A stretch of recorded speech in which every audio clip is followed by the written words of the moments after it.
o que é que Rússia e Ucrânia impacta na minha vida aqui? Em termos Na práticos. verdade, impacta? Se sim, Aham. o que ele impacta? Até o próprio Trump, nesse momento, a popularidade dele tem caído muito nos Estados Unidos. Porque essas mudanças abruptas traz aquela percepção de incerteza, de instabilidade, que muitas vezes amedronta. Né? A democracia não gosta de movimentos bruscos. Não gosta, isso, exatamente. A gente não deve importar o conflito. A gente deve se importar com ele, mas não importar o conflito. Gostei dessa. Uma ótima tese.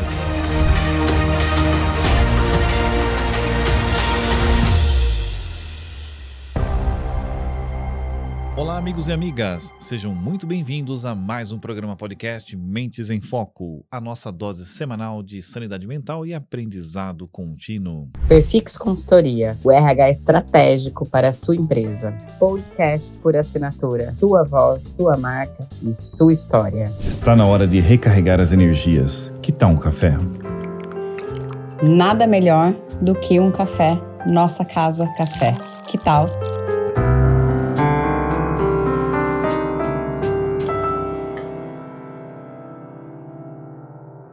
Eu sou Ivan Giacomassi, host do programa, e comigo a sempre bela e E o que, Ivan? Eu sempre estou tentando trocar os adjetivos, Josiane. A Bela aí, a diva dos A podcasts. Bela e a Fera.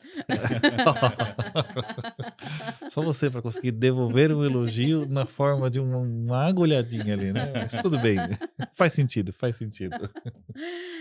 Olá, ouvintes, estamos aqui para mais um episódio e hoje eu já adianto, será uma aula, né? Então, eu vou até ficar mais quieta hoje, Ivan. Já vou adiantando o pessoal aqui, porque hoje eu estou aqui para aprender muito ainda. Todos nós estamos. E esse é um dos programas que eu estava com a maior expectativa de gravação. Fazia tempo que nós queríamos um entrevistado qualificado para discutir.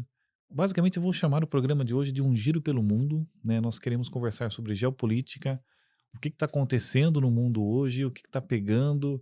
É conflito da Ucrânia, é Taiwan, é Israel, é Estados Unidos, é tudo que você imaginar. No programa de hoje você vai ter uma visão muito mais interessante. E por que isso é legal? Nós nos preocupamos na construção dessa pauta no entrevistado para termos uma visão moderada. Nós vamos sair daqui de questões extremistas, ideologia. Nós queremos conversar sobre, como o nosso amigo disse, a política como ela é, não como ela deveria ser. Então, abra sua mente, pegue o seu café, esteja pronto, porque hoje nós vamos fazer um passeio super legal sobre o mundo em que vivemos. E para nós brasileiros, né? Às vezes parece que as guerras, as questões estão tão distantes e que não impactam diretamente na nossa vida. Exato. E nós não temos dimensão do quanto elas nos impactam. E às vezes a nossa visão ela é muito superficial. Para muita gente não passa de um Reels feito por algum influenciador no Instagram e parece que aquilo ali já virou a minha visão do que aquele conflito representa. Vamos entender isso em maior profundidade. E para nos ajudar a entender isso com maior profundidade, quem está aqui conosco hoje? Nosso amigo professor Cássio, seja muito bem-vindo. Obrigado por estar aqui com a gente, por dedicar um tempo da sua agenda, que é uma agenda pesada de estudo e pesquisa. Queria que você começasse se apresentando, contando um pouquinho da sua carreira aí para os nossos telespectadores ou espectadores. Muito obrigado, Ivan, Josi. Prazer imenso, né? Agradecer pela calorosa acolhida aqui no programa de vocês, que tenho acompanhado. Parabéns pelo trabalho. E eu acho que antes de mais nada, é uma grata satisfação poder falar sobre política internacional a partir desses termos que você bem colocou, Ivan. A política como ela é, tentarmos fugir um pouco dessa hiperpolarização, não só no Brasil, mas no mundo, né, que acaba deixando os debates muito apaixonados e muitas vezes enviesados, né? E eu sou doutor em Relações Internacionais, né? Eu tenho um mestrado em Ciência Política e sou graduado em Relações Internacionais. Meu doutorado foi no programa Santiago Dantas, que é um programa interinstitucional vinculado à Unesp, Unicamp e PUC São Paulo, né? Fiz um estágio na Universidade de Kent durante o meu doutorado na Inglaterra e agora estou fazendo uma pesquisa de pós-doutorado vinculado à USP, a Universidade de São Paulo, né? E o meu objeto de pesquisa sempre tem sido a partir da ótica dos recursos energéticos como A geopolítica energética ela influencia a política internacional, como esses recursos muitas vezes são instrumentos não só de cooperação, mas também de conflito nas relações internacionais. Essa tem sido a minha linha de pesquisa, né? Legal. Então, bora aquecer os motores e decolarmos, começarmos pela nossa viagem, Jô? Bora lá. Bora lá. Então, dentre todos os temas que nós gostaríamos de explorar com você hoje, eu acho que um dos que estão ainda prementes em alta na mídia já há algum tempo é o conflito Rússia-Ucrânia. Que inclusive o professor não pôde estar aqui num outro momento, porque ele estava em viagem. Estava exatamente na Rússia, né? Isso. Voando ali na região perigosa. Isso. Mas esse conflito que já está há alguns anos se arrastando, ele começou do nada, simplesmente de um dia para o outro, o Putin falou, não, invade ali e pega aquele pedaço da Ucrânia, porque o que está por trás desse conflito que nós não vemos ainda? Porque a gente só fica às vezes vendo as reportagens do drone que atacou ou o discurso daqui e dali. Qual que é a essência desse conflito? Eu acho que é um conflito que é parte daquilo que a gente chama, nas teorias das relações internacionais, de processo de transição hegemônica no mundo. Vamos falar um pouquinho mais disso, um pouquinho mais para frente, né? Mas gravem esse termo, transição hegemônica e transição de poder internacional. Que, em resumo, a gente pode se aprofundar depois, em resumo, é um processo onde há uma redistribuição de poder internacional no mundo. Ou seja, alguns atores ficam mais fortes, outros ficam mais fracos, e você tem uma nova reconfiguração geopolítica internacional. O Vladimir Putin ele chega ao poder no início dos anos 2000 lá na Rússia e, nas palavras dele, a maior tragédia geopolítica do século XX foi a dissolução da antiga União Soviética. Essas são as palavras do presidente russo. E a partir disso você tem, na década de 90, um enfraquecimento gigante a partir da dissolução da União Soviética. Moscou ela perde, ela começa a se abrir economicamente, ela sai do modelo soviético de economia fechada para um modelo aberto, mas essa transição é muito traumática para a Rússia, porque ela é feita de forma muito repentina e sem as devidas preparações para que isso ocorresse. Então, o resultado é, o país se torna extremamente pobre, há uma pobreza generalizada no país, o PIB cai a níveis de subdesenvolvimento, e você tem o enfraquecimento da Rússia no cenário internacional. A Rússia não passa a ser mais um ator, Moscou não passa mais a contribuir nas discussões da política internacional, porque Ele ela não dá mais as cartas. não dá mais as cartas.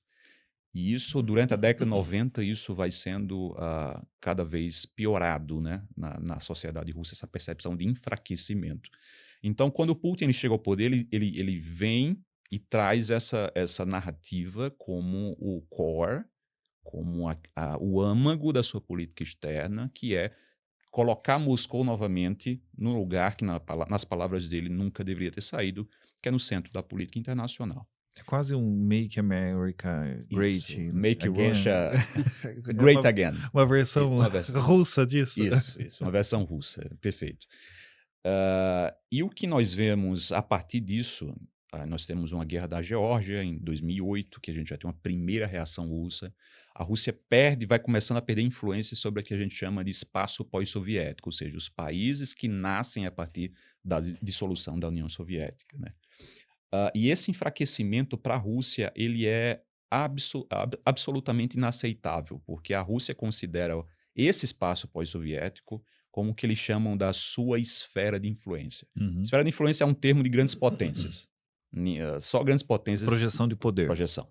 A título de exemplo, nós tivemos aqui nos Estados Unidos, no século XIX, melhor dizendo, a chamada doutrina Monroe, América para os americanos, ou seja, europeus, vocês não têm autorização de buscar expandir sua influência para a América do Sul, América Latina, enfim, América Central. Aqui é a esfera de influência dos Estados Unidos. Os Estados Unidos não vai permitir que outros países... Então, a Rússia estabelece uma esfera de influência no espaço pós-soviético. E o que acontece no espaço pós-soviético é que os países começam a entrar na União Europeia e na OTAN, que é a maior aliança militar do mundo, que envolve os países europeus e os Estados Unidos. E a partir disso, os russos vão ficando absolutamente revoltados, porque para eles a esfera de influência deles está indo agora para os Estados Unidos. Certo. Isso vai se degradando ao longo do tempo, e o último degrau dessa degradação, sem ser redundante, dessa relação entre Rússia e Ocidente, vai ser quando a Ucrânia começa a se afastar da Rússia e começa a aspirar entrar na União Europeia e também na OTAN. Então os russos começam a reagir, né? E a Rússia, por que a Rússia reage? Porque a partir dos anos 2000, a Rússia reconfigurou a sua economia e nós temos o boom nos preços da energia. Uhum. A Rússia é um super produtor, uma superpotência energética. Então, esse conjunto de fatores, né? Uma reconfiguração na economia, onde Putin traz as empresas de volta, não para a iniciativa privada, mas para o controle do Estado, as empresas estratégicas, somada ao boom no preço da energia, isso cria incentivos econômicos que levam a Rússia a reformular sua capacidade militar e estabilização econômica doméstica. Ela ganhou fôlego financeiro através desse processo e falou, porque eu ia perguntar por que a Ucrânia foi o estopim, porque outros países que compunham esse eixo da antiga União Soviética já estavam alinhados à União Europeia e OTAN. Por que a Ucrânia foi não? Agora bati na mesa e não mais. Eu acredito que são dois fatores. Primeiro, que a Rússia, antes da Ucrânia, estava fraca demais para reagir. Uhum. Então, como, por exemplo, os países bálticos, Estônia, Lituânia, entram para a OTAN, foi uma perda estratégica para a Rússia, mas ela não tinha força suficiente naquele momento, capital geopolítico, digamos assim, para reagir. E um segundo fator é que Kyiv, que é a capital da Ucrânia, que a gente conhece aqui por Kiev, ela é considerada o berço da civilização eslava, da civilização russa. Então, em termos simbólico, a Ucrânia é muito... um patrimônio da civilização russa. Então, perder a Ucrânia também não seria apenas um ponto de vista geopolítico, mas do ponto de vista simbólico, uma perda muito mais danosa para a Rússia. Eu vi um argumento de um analista no YouTube de que a Ucrânia também tem um fator territorial estratégico, porque a Rússia, por estar muito ao norte, a saída dela para o mar e a projeção militar dela fica prejudicada em certos períodos do ano por congelamento e tudo mais. E que a Ucrânia seria uma forma de invasão também numa necessidade eventual de projeção militar. Embora da Ucrânia, na verdade, você tem ali o estreito com a Turquia. Eu acho que existem gargalos ainda logísticos que não seriam totalmente superados, mas o território da Ucrânia, ele tem esse valor bélico também, estratégico, de posicionamento? Com certeza. E é por lá que começa essa reação, digamos assim, da Rússia, que é a anexação da Crimeia em 2014. E essa anexação é exatamente para dar esse acesso à Rússia o que eles chamam de Mar Quente, né? Os mares ao norte da Rússia são congelados boa parte do ano. Então, ao Mar Negro, a anexação da Crimeia vai dar essa oportunidade da Rússia entrar nos chamados mares quentes, né? E também, do ponto de vista geoestratégico, há uma grande planície na fronteira entre Ucrânia e Rússia, e é uma rota histórica de invasões da Rússia no passado. Ela usava aquela projeção. E a Ucrânia, se você olhar para o mapa, se os nossos ouvintes também olharem no mapa, vocês vão ver que a Ucrânia está muito próximo do que a Rússia considera o seu núcleo territorial, né? Então, perto ali de Moscou. Então, por exemplo, se a Ucrânia um dia entrasse na OTAN, isso seria... a Rússia perderia muito em profundidade estratégica, ou seja, a distância do núcleo territorial da Rússia para bases inimigas. Então, caso mísseis ou sistemas de defesa fossem instalados na Ucrânia, por exemplo, a capacidade de resposta da Rússia iria diminuir muito. Aquele conceito que eu já ouvi falar de países tampão, que eles vão criando certo isolamento territorial entre você e um potencial país com o qual você entra em conflito. Isso, perfeito. A visão da Rússia de influência dessa projeção, ela enxerga como os antigos países componentes da União Soviética ou toda a Europa? Porque você falou Estados Unidos, América do Sul, que é tudo minha região de influência. Para a Rússia, toda a Europa ou mais aqueles países da antiga União? Os países da antiga União Soviética e a níveis, né? Há países mesmo dentro do espaço pós-soviético, há países que são centrais, há países que são secundários.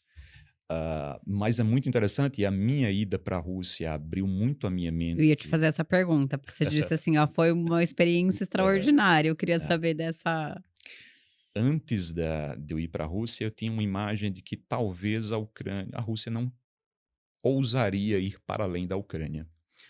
Mas ao andar nas ruas de São Petersburgo, e principalmente nas ruas de Moscou, eu percebi que há uma grande exaltação e um grande esforço dos russos de manterem viva a memória dos tempos soviéticos. Uhum. E se você for em Moscou, você vai ver as praças, a praça, eu acho que a praça, eu não vou falar aqui o nome da praça que eu esqueci, mas é uma praça em Moscou que tem estátuas representando cada uma dessas estátuas, representando cada um dos países da antiga União Soviética. E nessa praça há prédios representando cada país da antiga União Soviética, Uhum. como fossem museus de cada país da União Soviética. Então há um esforço de manter aquilo ali, essa imagem da Rússia como uma superpotência a partir da projeção da ex-União Soviética. Certo. Então, a percepção que eu tive... Hoje eu não tenho mais certeza se os russos querem parar na Ucrânia. Não tenho. O apetite da Rússia não necessariamente Isso. pararia ali.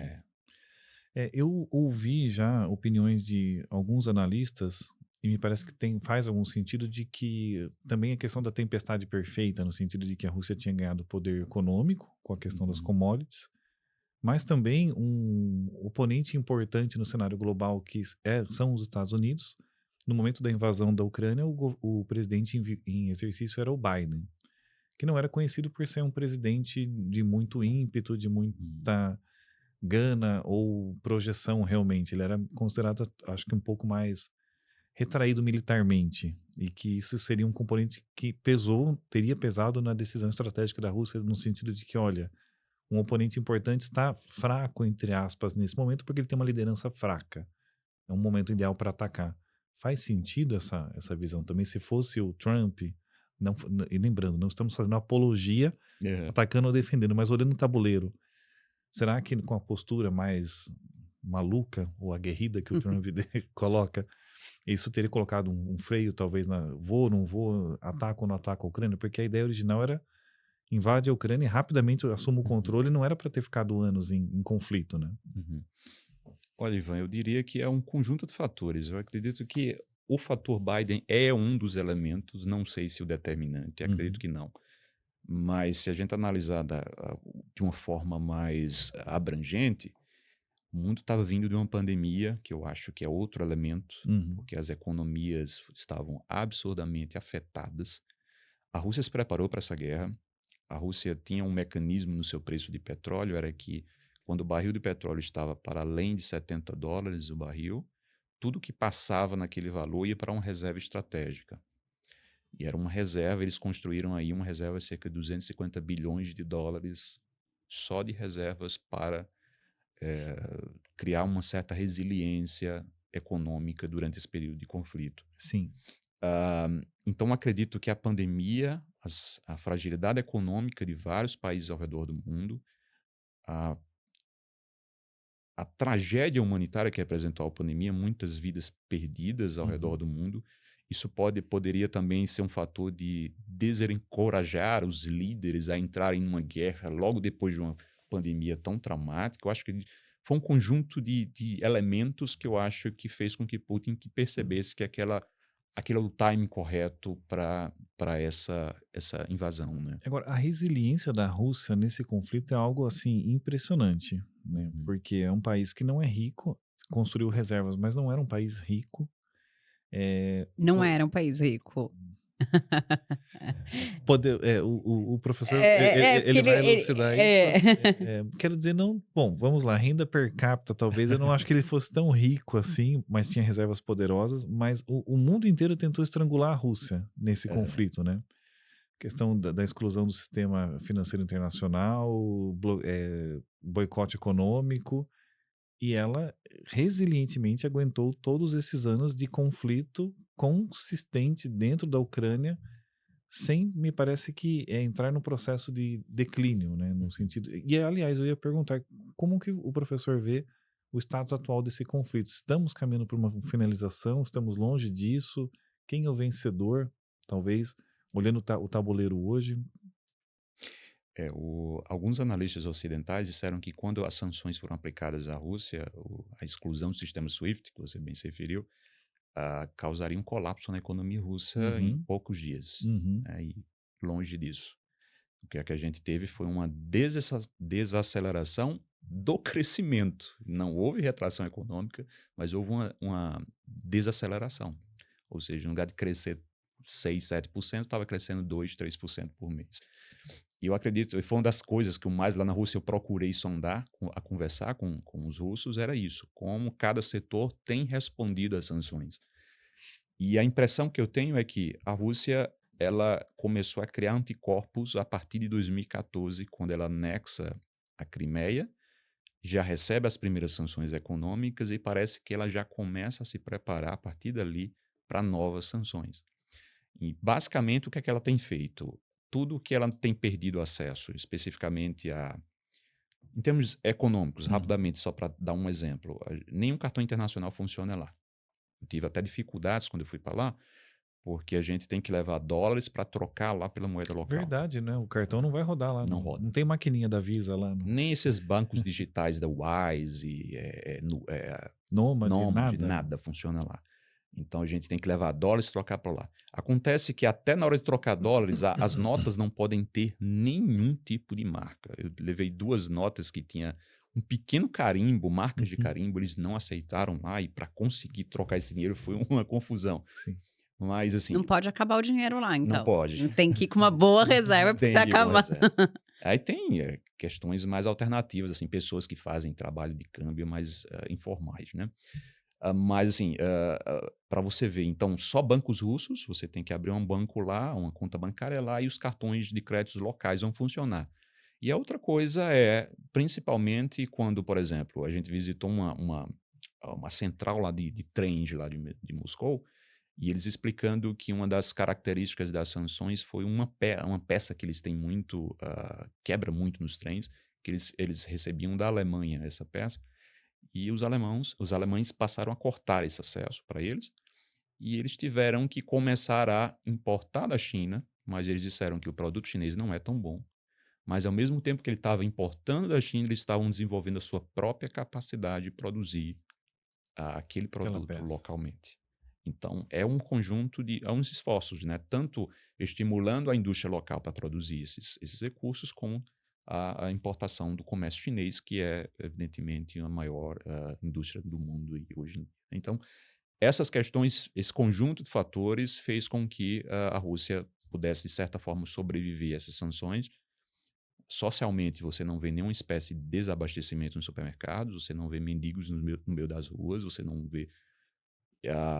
e é o que eu desconfio muito, né? Como pesquisador, a gente desconfia, mas ao conversar com os russos, a gente percebe que há um esforço nítido do Putin de manter as principais cidades russas, Moscou, São Petersburgo, o mais distante possível das consequências da guerra. Uhum. Então, as pessoas que são convocadas para a guerra geralmente são de outras partes, das partes mais remotas da Rússia, ou de outros países mercenários, como Coreia do Norte, por exemplo, e entre outros, né? Para isso, para você tentar manter a população longe dos efeitos colaterais da guerra, para não gerar uma insatisfação que possa afligir o próprio governo, o próprio regime, né? E sobre a questão da resolução, estamos perto do fim da guerra. A visita do Putin ao Alasca, né, aquele encontro muito emblemático com Putin, indicava que talvez a gente estivesse caminhando para um desfecho do conflito, mas a Ucrânia aceitou ceder parte do seu território, mas o grande ponto de não resolução até agora é a questão das garantias de segurança que a Ucrânia e a União Europeia exigem. Uhum. Ou seja, que mecanismos nós vamos ter para evitar que a Rússia novamente possa invadir a Ucrânia. E os europeus propuseram, junto com a Ucrânia, a presença de tropas europeias nas fronteiras, né, da Ucrânia com a Rússia, e os russos não aceitaram essa questão. E esse é o grande, nesse momento, as garantias de segurança é o grande motivo de não avançarmos para uma resolução do conflito. Então, recentemente, na última semana, tivemos aí drones russos invadindo Polônia, o espaço aéreo da OTAN, e nesse momento nada me leva a crer que estamos próximos de uma resolução. E um parceiro importante, então, na manutenção da vida econômica da Rússia, me parece que foi a China. Essa questão da transição de parte até da compra de parte do petróleo, talvez e gás russo pela China. Então eu faria um voo agora em direção ao Oriente. Não, eu acho que antes de a gente entrar no Oriente, acho que eu queria saber um pouquinho mais sobre essa questão, do gás, da questão da energia. Por favor, Não, faça a sua pergunta. não. Não, que a gente estava conversando até antes, né, que dessa questão da parte de energia, que o professor foi olhar também, que inclusive é pauta do pós-doutorado, e aí eu gostaria de entender um pouquinho mais sobre isso. Perfeito. 2022 ela vai criar um ponto, né, de ruptura no talvez o principal comércio energético do mundo, que a gente está falando da União Europeia como o maior mercado consumidor de gás natural do mundo, e a Rússia como um dos maiores exportadores de hidrocarbonetos, né? Inclusive, Então, ela ameaçou fechar a torneira, né? Quando começaram as restrições. Ela falou, vou fechar, vou congelar a Europa no inverno. antes do conflito, ela começou a diminuir o fornecimento de gás, isso comprometeu até as reservas da União Europeia. Antes do conflito, estamos falando ali no outubro, novembro de 2021. Então, Na verdade, não é que foi, eles estavam só validando, né? validando. Vamos ver se a gente fizer isso, qual que vai ser o impacto. Vamos fazer um pouquinho só. E o impacto tem sido gigante. Por quê? Porque nós temos a diminuição desse comércio energético, especialmente em gás natural e em petróleo também. E nós temos agora uma busca frenética da União Europeia por outros fornecedores, diversificar sua matriz energética. E quem tem socorrido a União Europeia nesse momento? Porque a transição energética não é feita da noite para o dia, né? Então ela leva tempo e leva investimento. E quem tem socorrido é o gás natural dos Estados Unidos, que é o gás natural liquefeito, não é o gás via gasodutos. A questão é que o gás natural liquefeito é muito mais caro, porque você tem que ter uma usina para, né, converter ele para líquido, aí você tem um transporte marítimo ali para o país recebedor, importador, e nesse país importador você tem que ter outra usina para converter novamente para gás para jogar na rede de gasodutos. Então, Quem é a Rússia hoje no mundo? Você falou que eles não se conformam com a dissolução da União Soviética e me parece que eles se enxergam. Tem aquele meme do menino olhando no espelho e ele vê ou um gato olhando no espelho e vê um leão, né? É um pouco disso. Qual que é o porte e a projeção real que ela tem hoje, além de um estoque de milhares de ogivas nucleares que lhe dão uma proteção de garantia de destruição mútua, mas economicamente, militarmente, papel da Rússia hoje? Eu diria que sozinha a Rússia seria uma potência regional, não mundial. Ela tem uma grande capacidade de dissuasão, né, de armamentos nucleares, que evita, de certa forma, que ela se sinta ameaçada, propriamente dito. Mas o que a Rússia, junto com a China, aí nós já temos outro fenômeno, né? A Rússia não é mais uma potência regional. Quando você... só a título de exemplo aqui, poucos dias antes da invasão da Rússia, o Putin viajou para o Pequim e lá eles divulgaram o que eles chamaram de parceria sem limites. Isso foi muito simbólico, né? Então, de certa forma, foi a China estava ali referendando o que a Rússia estava para fazer e dizendo, olha, a Rússia, parceria sem limites significa que nós vamos até o fim nisso, de mãos dadas com Moscou.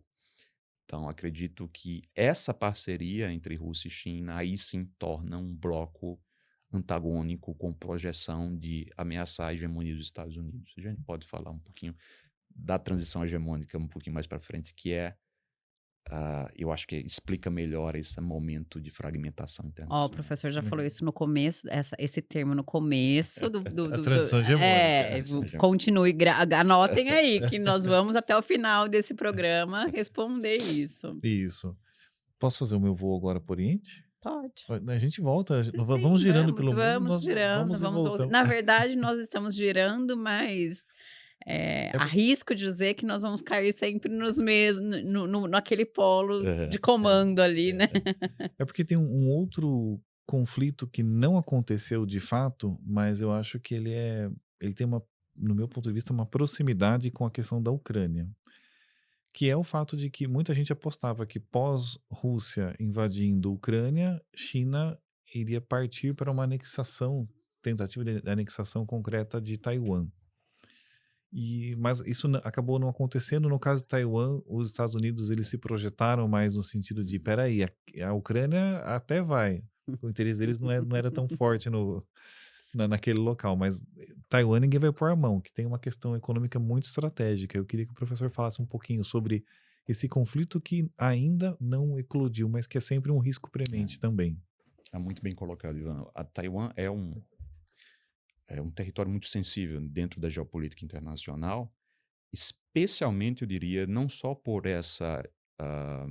por ela pertencer à esfera de influência chinesa, e a China reiteradamente afirma Taiwan como parte da China. Para a China, Taiwan é da China. É da China, faz parte do É uma território província chinês. rebelde. Isso, né? A maioria dos países do mundo reconhecem isso, outros países não reconhecem.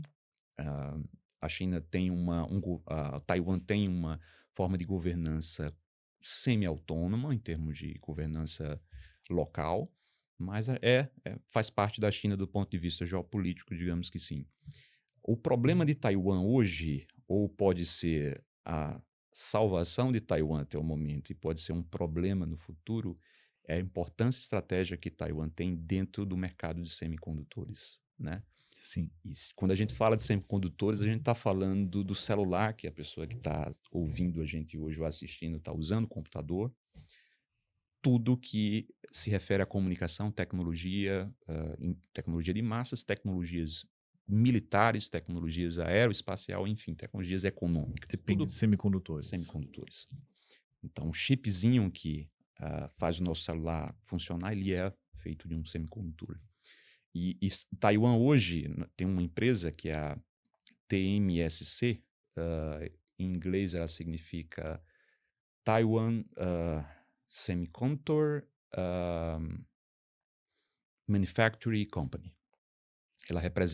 Ela produz cerca de 60% dos semicondutores do mundo. Uma única empresa. Sediada em Taiwan. 60% dos semicondutores no mundo passam por uma única empresa em um único país, Taiwan. Isso ainda piora.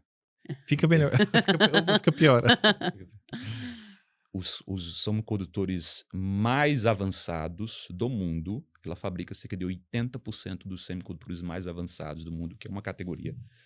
Ou seja, a tecnologia de ponta no mundo depende de Taiwan. Isso... É mais do que o petróleo. É incrível atualmente a concentração lá é pior do que a concentração do petróleo. E pelo jeito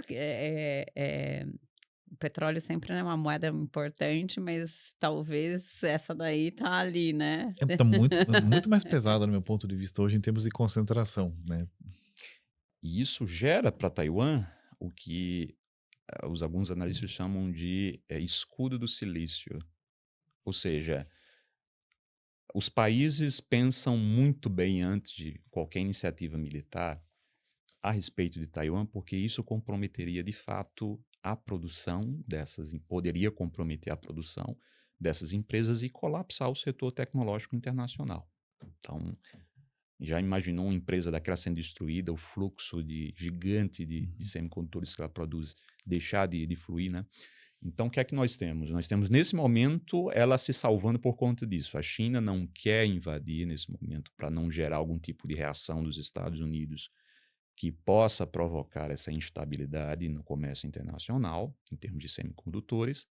Nós temos os Estados Unidos que têm procurado investir na diversificação geográfica da produção dessa empresa, por exemplo, ou seja, estabelecer fábricas dessa empresa nos Estados Unidos ou em outros locais para fugir um pouco dessa fragilidade, né, da proximidade com a China. E nós temos a China tentando, mais do que nunca, desenvolver sua própria capacidade de produção de semicondutores para tentar, no futuro, também evitar que... Nem precisar invadir Taiwan. E fala, para vocês esse negócio aí. Jamais os chineses vão permitir a invasão de Taiwan sem reagir, mas, assim, para evitar que os custos sejam muito elevados, né? Sim, hoje o preço é alto demais para qualquer lado. Isso. Então, isso cria o escudo do silício em Taiwan. Então, nesse momento, é o que está mantendo a região longe dessas iniciativas. Mas, no futuro... Mas como a Rússia se preparou desde 2014, provavelmente existe poderes aí se preparando para, né? E se chegarmos a um ponto de um grande conflito internacional envolvendo China e Estados Unidos, é evidentemente que Taiwan vai ser o centro dessa disputa, né? Então, E quem é a China hoje no cenário mundial? Qual é o tamanho dessa potência? aí a gente agora pode vir para o termo transição hegemônica. Olá, Maju, presta atenção que esse assunto te interessa, né? Isso é o assunto de ponta, hein? A gente está num mundo muito instável, né? São ondas de instabilidade que estão se multiplicando.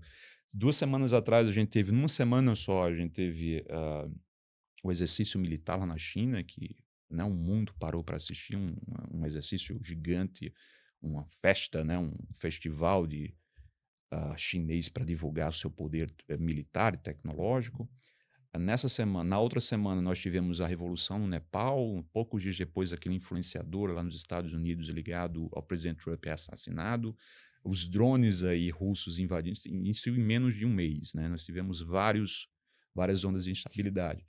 Aí, dentro das relações internacionais, a gente tem a teoria da transição hegemônica ou transição de poder. O que é que essa teoria diz? Que ciclos históricos, onde nós temos o declínio da potência hegemônica, e hoje nós temos um declínio relativo dos Estados Unidos no mundo e a ascensão de potências desafiadoras. Então, nos aspectos econômicos e militar, nós temos essa diminuição do poderio dos Estados Unidos e a possibilidade de a China assumir o controle ou a preponderância internacional em algumas décadas para frente.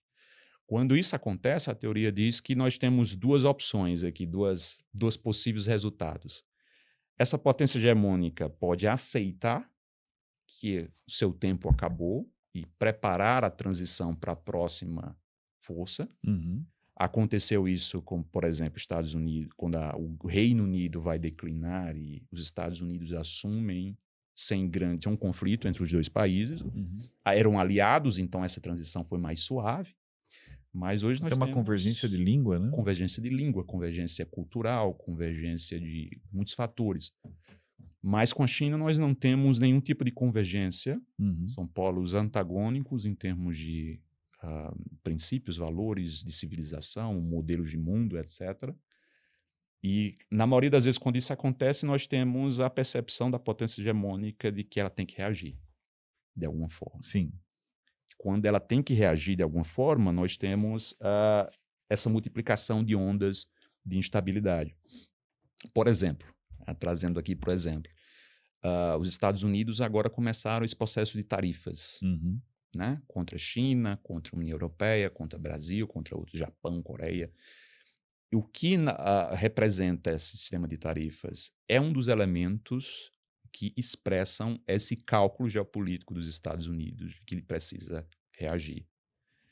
E trazendo aqui para os nossos ouvintes algo mais didático para a gente entender, a gente está jogando, eu e Ivan, a gente está jogando xadrez, e Ivan, com magestria, está pronto para dar um checkmate no xadrez. Eu percebo que eu estou perdendo esse jogo. E acidentalmente, entre aspas, eu bato o joelho no tabuleiro e derrubo o tabuleiro. Vamos ter que começar a jogar novamente. Então, ao meu ver, o que os Estados Unidos têm feito nesse momento é reconfigurar as regras do sistema internacional. Então, você sepulta a OMC, que é um órgão de... Né, a gente tinha mais ou menos o comércio internacional como estradas sem pedágios, né? Então, o comércio fluía para todos os lugares, sem grandes empresas multinacionais produzindo num lugar que fosse mais barato.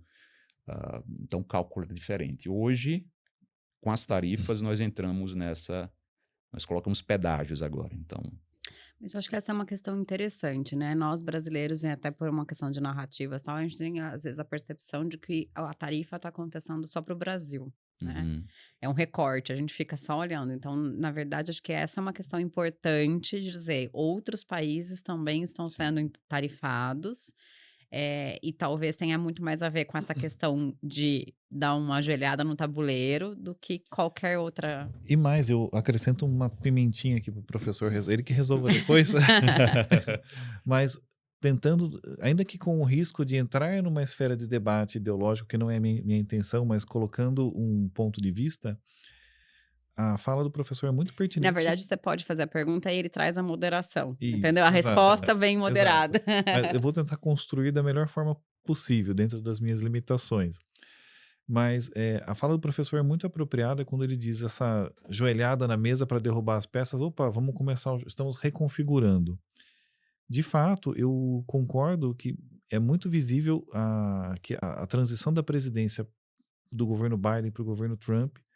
Os Estados Unidos, eles vinham num processo muito notório para mim de declínio de esfera de poder, projeção e relevância política. E de repente o Trump bateu na mesa mesmo e falou, não, ele resolveu confrontar, falando, não vamos cair sem lutar.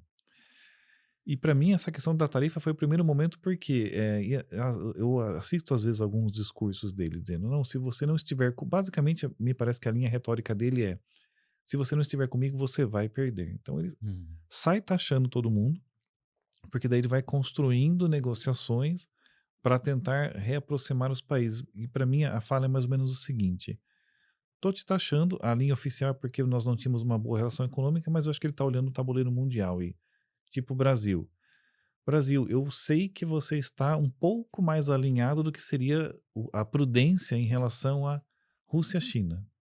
Está alinhado demais para o meu gosto. Toma aqui uma taxa. E aí, você vai vir para o meu... Eu vou conseguir te trazer para cá?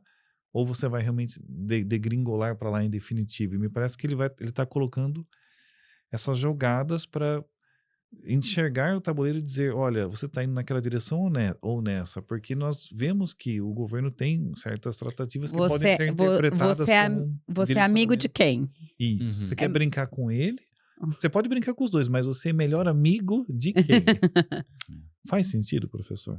Faz sentido, eu acredito que é isso, porque nós temos, é algo mais, eu acredito que é um pouco ainda mais abrangente do que isso, Ivan, porque você vê países aliados históricos dos Estados Unidos que estão sendo levados agora a melhorar a balança comercial para os Estados Unidos nas suas relações econômicas, né? Eu acho que há um livro muito interessante que é Ascensão e Queda das Grandes Potências. É um livrozinho dessa lá. Tá na sua lista, não tá? Essa ou não? Eu acho que... Qual é o autor? É o do Kennan. Kennan. Não está mais agora, acabei de entrar na minha lista. É um livro, assim, um senhor livro. Sem problemas. Mas, em resumo, o livro mostra como as potências elas costumam cair, né? Elas ascendem, depois qual o motivo que faz elas declinarem. E um dos motivos é justamente essa sobrecarga econômica, especialmente vinculado ao compromisso, porque as potências vão se expandindo, então para manter aquilo que você vai conquistando, você tem que gastar com segurança para manter aquele território. Então, você expandindo aumenta a segurança. E isso acaba muitas vezes sobrecarregando a partir do momento que aquela potência não tem como mais se expandir, os gastos para manter o que ela já conquistou já são muito grandes, e isso acaba gerando um ciclo aí de declínio econômico. E, basicamente, os discursos do Trump me levam a crer que eles têm, eu acho que alguém ali da política dele leu esse livro e está tentando... Certamente. E, aliás, um ponto que me fez lembrar agora, uma vantagem que os Estados Unidos têm a nível global muito importante é a dominância do dólar, né? Moeda de referência global. Isso dá para ele uma capacidade de endividamento que nenhum outro país tem no mundo. E aí me faz lembrar, há um tempo atrás, em uma das reuniões dos BRICS, foi discutida a questão de usar uma moeda própria. Então, e isso foi uma coisa que certamente acendeu a luz amarela no Trump ali, quando você tem países discutindo, olha, e se eu não usar o dólar? E eu vi uma entrevista dele, bem emblemática, dizendo para uma jornalista, você tem ideia do que vai acontecer com os Estados Unidos se o dólar perder o status de moeda de referência global? Ele falou, você não tem ideia do que acontece com a sua vida se isso acontecer. Eu não vou deixar, e aí ele vem com a retórica, só um idiota deixaria isso acontecer, blá, blá, blá, ok. Mas é fato, ele está lutando também para manter o dólar como moeda de referência, porque se o dólar perder esse status, aí eu acho que a implosão da economia americana é inevitável. Mas eu também não tenho assim, né? Talvez, mas o professor vai ajudando a gente a esclarecer. Estamos vivendo um momento aqui de queda de dólar, né? Já chegou a 6,40, por exemplo, e agora acho que deve estar aí nas 6,30 e... 5 e pouco, né? É. Sim. 5, né? 5,30 e pouco. E aí eu estava olhando um pouco mais sobre essa queda que nós tivemos e me parece que não tem muito a ver com a questão política, inclusive do Brasil. Tem a ver com a questão de que a moeda, o dólar, está perdendo valor de uma forma geral, assim, em outros países também. Faz sentido isso, professor? A partir dessas reconfigurações, né, de comércios bilaterais especificamente, a gente tem essa volatilidade na moeda dos Estados Unidos, né? Ah, esse é um ponto, acho que, sensível nessa discussão. No curto prazo, talvez as taxas, essa nova política comercial dos Estados Unidos possa gerar efeitos que os países vão sentar para negociar. A balança comercial dos Estados Unidos tende a melhorar na relação com esses países. Mas eu acho que o grande problema aqui é no longo prazo, Uhum. que é uma coisa chamada a quebra de confiança dos Estados Unidos como parceiro, Exato. sem ser O redundante. ranço que você está criando, né? E especialmente com aliados históricos, como o Japão, por exemplo. Japão e os países da União Europeia. Eu concordo com essa visão. Acho que é um ponto de ruptura perigoso. E a China está se aproveitando disso, né? Porque a China, por mais que ela é vista como os países sabem que é uma dependência chinesa também, na pandemia a gente viu muito isso, né? Na pandemia, por exemplo, o governo do estado de São Paulo ia comprar uma máscara, né? Aquelas máscaras de papel, máscara, né? Para a pandemia. No Brasil, essa máscara custava 40, 50 centavos a produção por máscara. A máscara que vinha da China cruzava o mundo, chegava aqui por 8, 9 centavos o valor da máscara. Que magia. Né? A questão dos respiradores, que quase boa parte de todos os respiradores que a gente usava aqui vinha da China. Isso oferece riscos, né? Uma dependência de um fornecedor só. Mas a China, ela se coloca como um parceiro comercial, como um parceiro confiável. Aí eu queria trazer uma percepção que eu gostaria de testar com o professor. Nossa, coitado, ele tá na sabatina. Alguém... Onde foi que eu fui? Não, onde eu a me minha meti, né? a defesa do meu pós-doc foi mais fácil. Uma banca muito qualificada, essa banca. Não, professor, desculpe a nossa sede e a nossa curiosidade, mas é um assunto muito, muito interessante. Quando nós falamos do modelo de projeção econômica, no caso do americano, me parece que é um processo de moeda muito pautado em oferecer dinheiro. Os Estados Unidos ele ligou a impressora e ele pulverizou dólar pelo mundo inteiro, oferecendo dinheiro para países, né? Então, um país em dificuldade está aqui $1 bilhão, $1 milhão para você, 1 bilhão, 1 trilhão, tal. Silvio Santos. O modelo americano me pareceu que era um modelo muito de injeção de dinheiro líquido.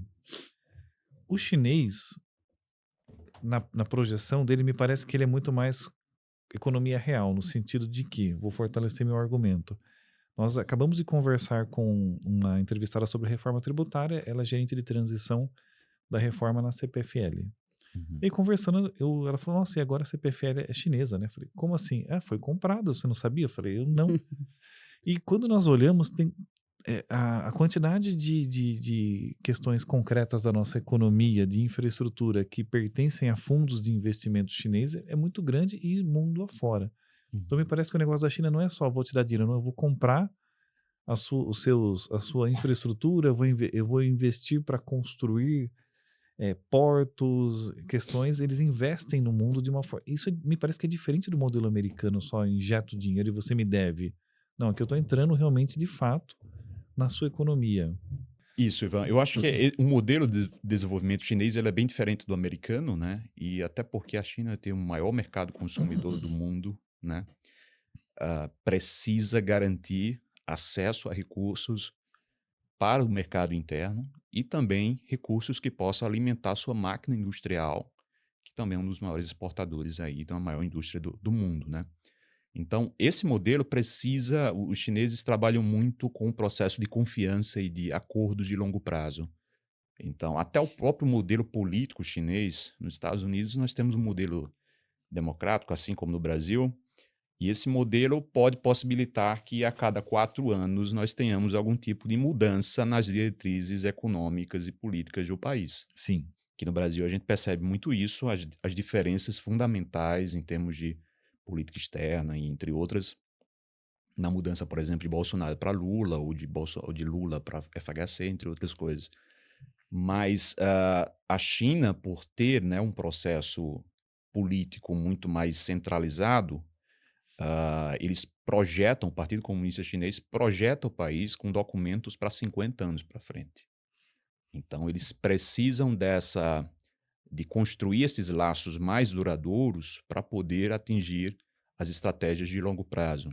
É um processo diferente, né? Se a gente olhar hoje para os países que estão em crescimento, esses países, o Putin está governando a Rússia desde o início mais de 25 anos aí no poder. E a China, nós temos um partido chinês há décadas no poder. Então, Sim. esses países conseguem planejar estrategicamente as suas diretrizes políticas, econômicas e militares com maior longevidade isso, do que as democracias. Até existe um debate, né, sobre a eficácia do ponto de vista de crescimento e desenvolvimento de um país entre democracia e, como diria, autoritarismo, ou um modelo não tão democrático como o nosso. Autocracia. Uma autocracia. Que, por um lado, a democracia, talvez para nós cidadãos, seja mais confortável, mas quando você olha no longo prazo, países que vão estabelecer a dominância, talvez aqueles que têm essas autocracias, eles tenham mais capacidade de planejamento à custa de talvez, uma qualidade de vida, ou os valores que nós defendemos numa democracia que seriam suprimidos na população, mas olhando única e exclusivamente o país e o crescimento, talvez essas autocracias é um teste de longo prazo que nós vamos ter que ver, né? Quem é que vai dominar o tabuleiro entre países democráticos e países autocráticos? Sim. O professor falou, eu esqueci já o termo, a teoria... Transição hegemônica. Transição hegemônica. Você recentemente estava conversando comigo, eu não lembro se é isso mesmo, tá? Só para... De que, historicamente, existe essa questão de que alguns países... Né? Em determinado momento, a União Soviética ou o Reino Unido... você consegue contextualizar? Consigo. Na verdade, é um outro livro sobre mas ele é voltado a ciclos econômicos que eu estava lendo, e ele falava sobre a questão da domínio hegemônico de alguns países, e o que me chamou a atenção, que eu comentei com a Jo na época, é que ele fez um estudo um recorte dos últimos 500 anos. E ele basicamente perpassa ali Estados Unidos, antes Estados Unidos, Reino Unido, antes de Reino Unido, Holanda, como grandes potências hegemônicas, e algumas outras ali também quase tão fortes quanto em cada uma em sua época. E ele falou, o único país que vocês vão ver na minha ilustração, que fica sempre ali rondando, sobe e desce, é a China. Ele falou, porque a Holanda você só viu aqui nos últimos 500 anos aparecer uma vez. A China, ela fica ali rondando. Ele falou, se eu esticar a minha régua aqui e voltar 2000 anos atrás, a China ainda vai continuar. Vai estar lá, isso. Então, historicamente, a China é um país muito resiliente e que está sempre em crescimento, declínio, mas ele está sempre ali rondando, né? Isso. E eu lembro muito de uma das minhas aulas de economia. Quem ronda em algum momento, o azarão consegue subir. Exato. E eu me lembro muito das aulas de economia na faculdade, eu gostava muito. Obrigada, viu, Ivan, por conseguir trazer a minha... Mas claro que era o seu pensamento, esse comentário é seu. Só porque assim, a pessoa é dislexa, né? Ela consegue entender, mas eu não consegue. E o meu professor de economia, ele dizia, olha, o chinês, ele gosta de fazer negócio. E aí cola muito com a questão do professor da relação de confiança, né? Ele falou assim, não é que o chinês ele simplesmente quer ser hegemonia mundial. Quer, claro, mas eles gostam disso, de estar negociando, fazendo negócios, comprando, vendendo, investindo. É um país que gosta, né, da parte mercantil, de negociação. E aí, eu acho que um tema legal para jogar aqui também, o programa hoje vai longe, né? Mas eu gostaria... A China, ela é comunista? A Rússia, ela é comunista? O que é isso? Desmistifica para o nosso público também um pouco disso, professor. Eu acho que... vamos lá, vamos procurar ser o mais direto possível. A Rússia não é comunista. Não é? Não é comunista. Para vocês terem uma ideia... Primeiro, a questão religiosa é muito forte na Rússia. A gente se encontrou quando eu fui para lá, a gente foi convidado a a se encontrar com o prefeito de São Petersburgo. E ele citava, durante o discurso dele, ele citou 3 vezes a família como o núcleo da sociedade e a força máxima da estabilidade nacional, que é um discurso bem parecido com o nosso, assim, né?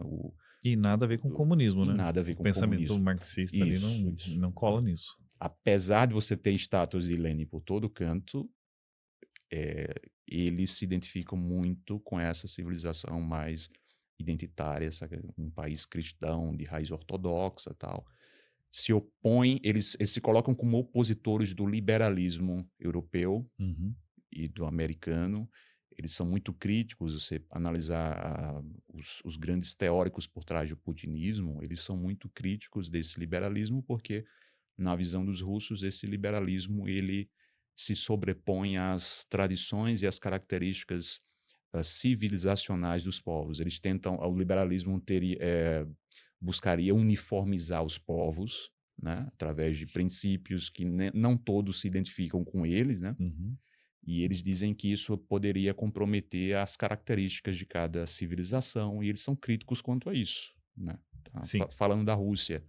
Na China, nós temos um movimento, economicamente, a China tem um capitalismo de Estado, que a gente pode ser considerado, né? Um capitalismo, um sistema capitalista, mas que tem no Estado um papel ali de uma mão invisível, traçando todos os objetivos centrais da indústria, da economia daquele país. Socialmente, eu ainda um dos pontos que eu quero muito nos próximos anos é ter a oportunidade de passar um tempo na China, porque esse ano eu tive, por exemplo, eu tive em Israel também em fevereiro, durante aí um cessar-fogo no conflito lá. Tive a oportunidade de ir na Coreia do Sul também, e cada viagem que eu faço para países não ocidentais, ela traz para você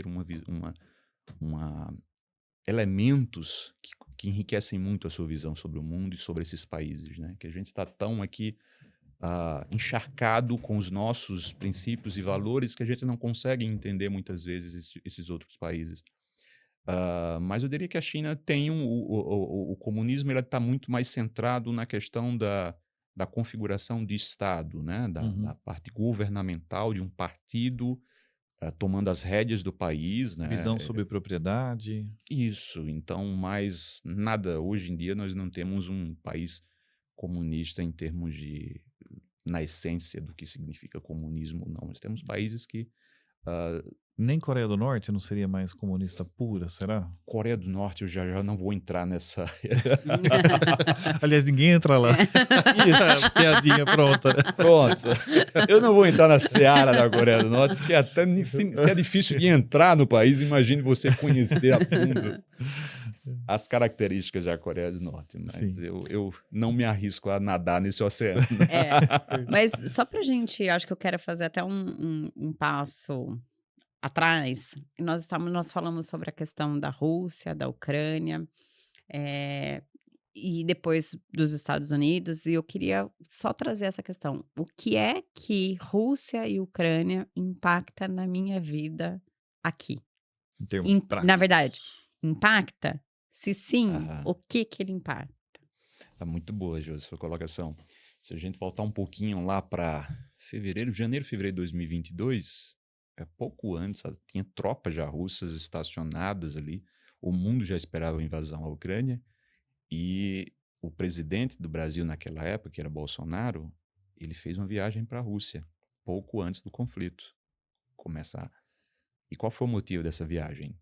Primeiro que o governo brasileiro o mundo já esperava um conflito, e o Brasil ele é muito dependente da importação de fertilizantes vindos da Rússia. Acho que naquela época era 40%, se eu não me engano, dos fertilizantes vinham da Rússia.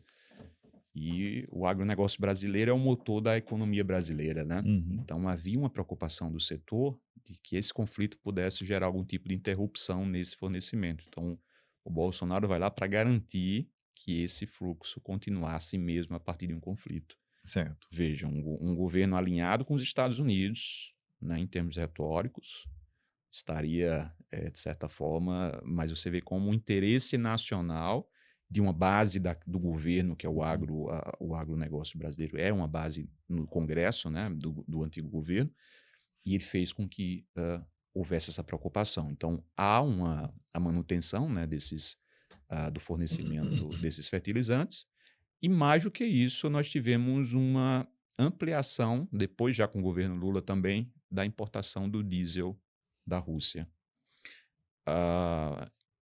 Quando é sancionada a Rússia, o mercado energético da Rússia passa a ser um pouco mais afetado por isso e abre uma oportunidade para outros atores comprarem um petróleo ou um diesel mais barato da Rússia, porque é um país sancionado. A China aumenta a China também, né? Mas especialmente a Índia aumenta a importação de petróleo da Rússia por estar mais barato, por ser um petróleo sancionado.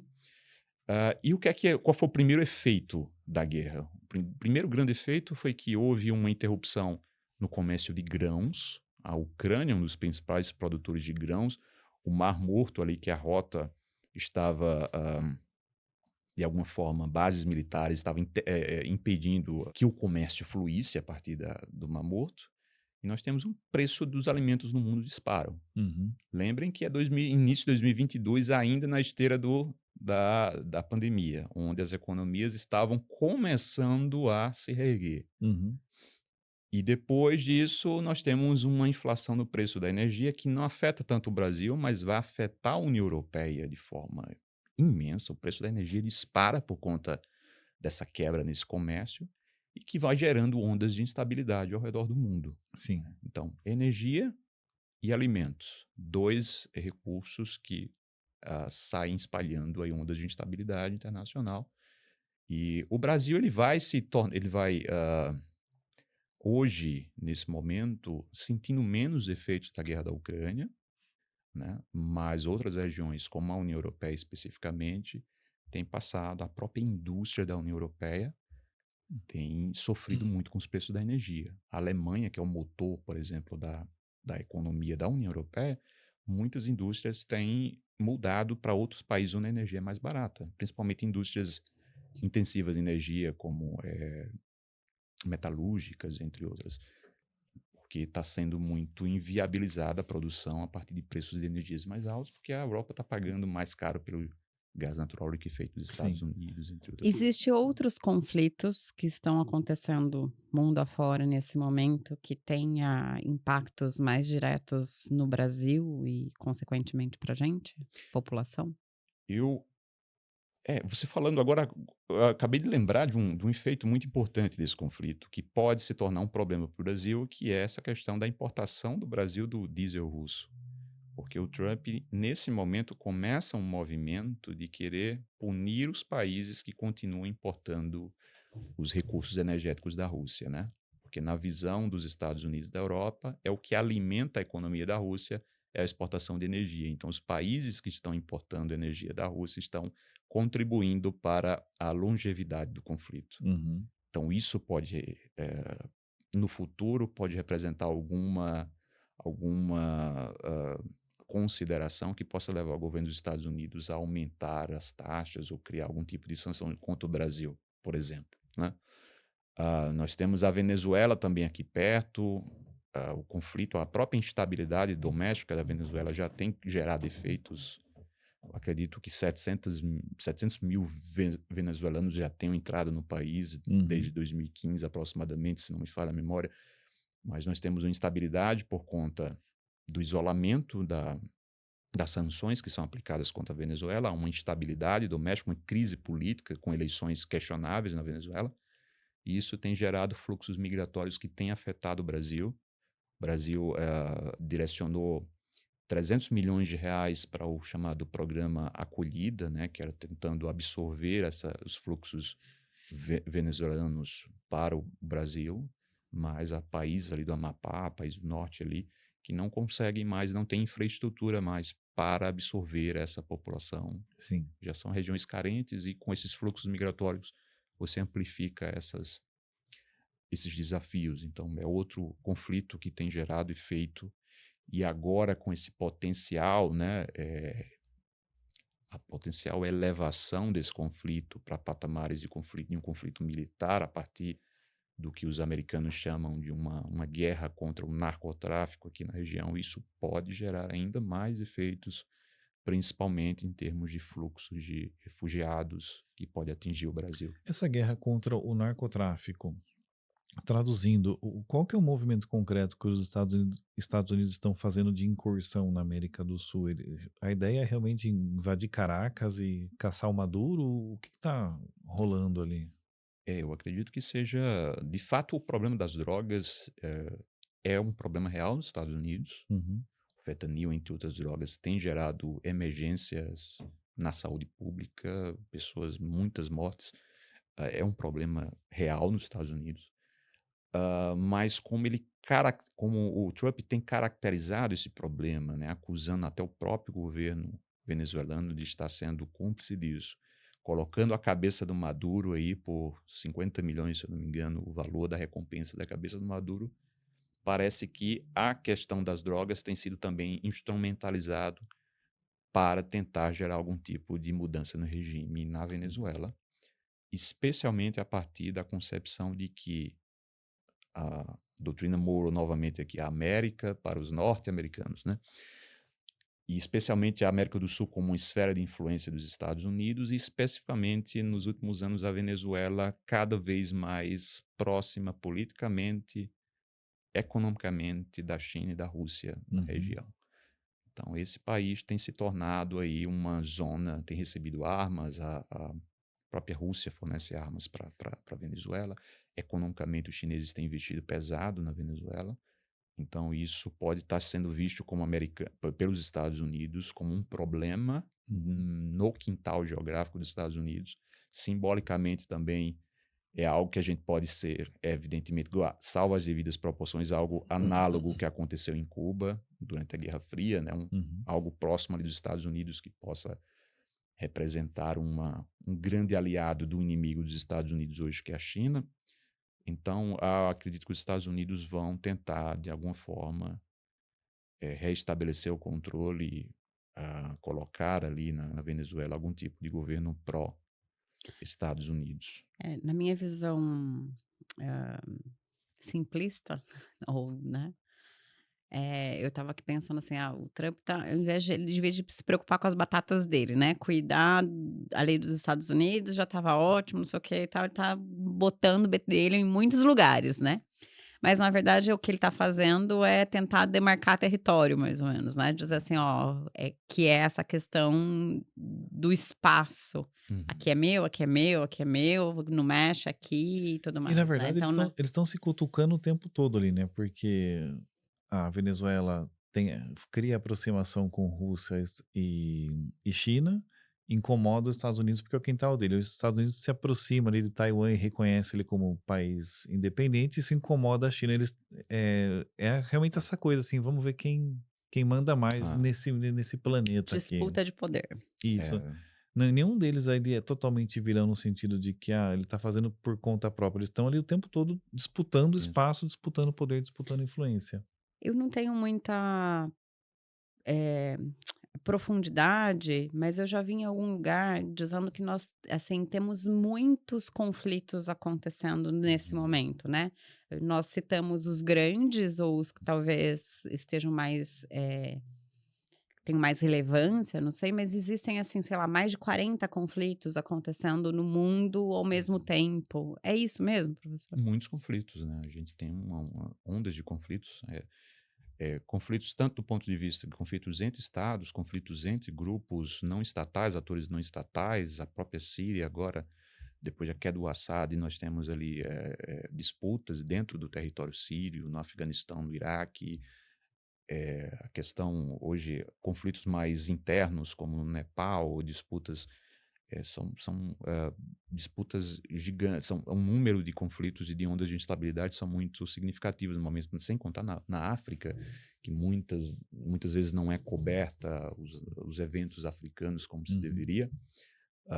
Nós temos a questão Paquistão e Índia, que há pouco tempo acendeu novamente também um aumento nas tensões, Coreia do Norte, Coreia do Sul, que estão cada vez mais ali também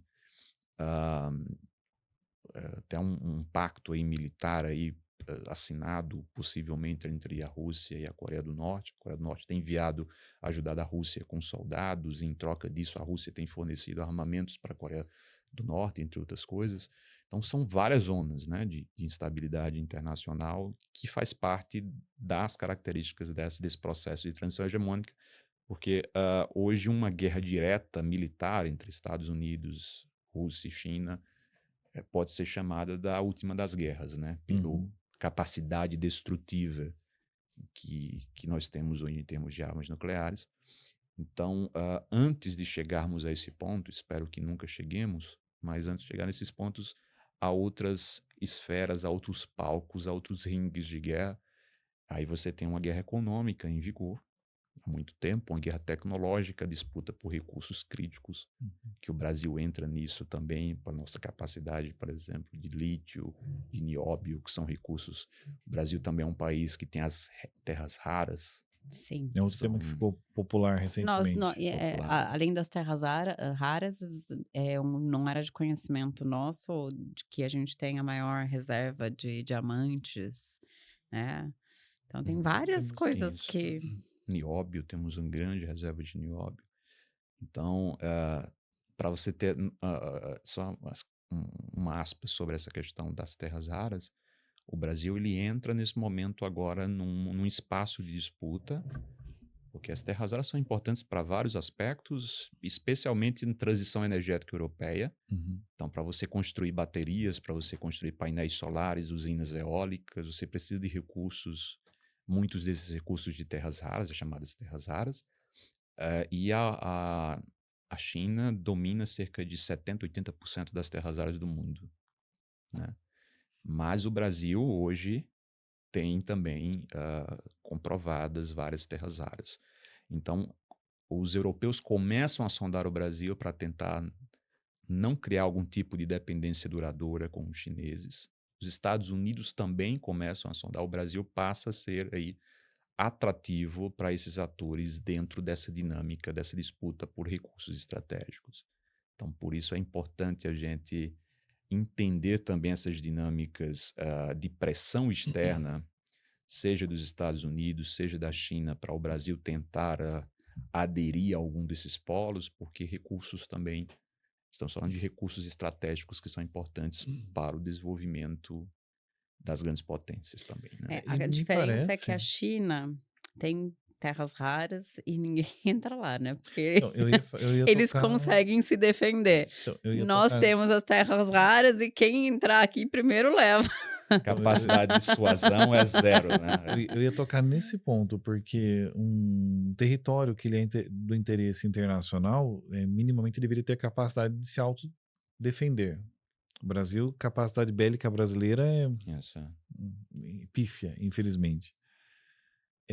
Penso que, como estratégia global, um país que se vê como potencial zona de interesse de países fortes, ele precisaria, no mínimo, de um protetorado.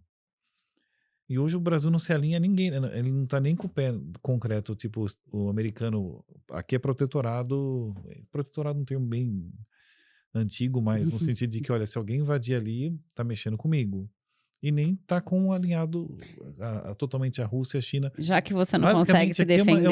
É uma zona que é extremamente vulnerável no cenário internacional. Já que você não consegue se defender, você precisa de um melhor amigo que te defenda. Isso, você tem que ter pelo menos um cara fortão ali, que ó, se bater no moleque, vai arrumar encrenca eu comigo. xingo ele, mas eu me escondo atrás do fortão. Exatamente, e o Brasil me parece solto nesse sentido hoje, professor. O problema, eu acho que é difícil o Brasil navegar nesses mares hoje dessa transição hegemônica, porque a gente está falando dos dois principais parceiros comerciais do Brasil. China e Estados Unidos. China, o maior parceiro, o segundo maior, Estados Unidos. Então, como você navegar em um mundo onde esses dois parceiros estão em atrito? É o grande desafio hoje do Brasil, você manter uma posição pragmática. Acho que o Brasil tem elementos que podem explorar, tem uma Amazônia, tem recursos, mas infelizmente eu acho que é um problema, na minha avaliação pessoal aqui, que não é como é, mas como deveria ser, aí aspas aqui, o Brasil abriu mão de sua capacidade nuclear, que eu acho que você conseguir a tecnologia, a obtenção da arma nuclear não é uma questão de atacar, é uma questão Concordo integralmente. de se defender. É você ter um um elemento de dissuasão, né? Você sabe o que é dissuasão?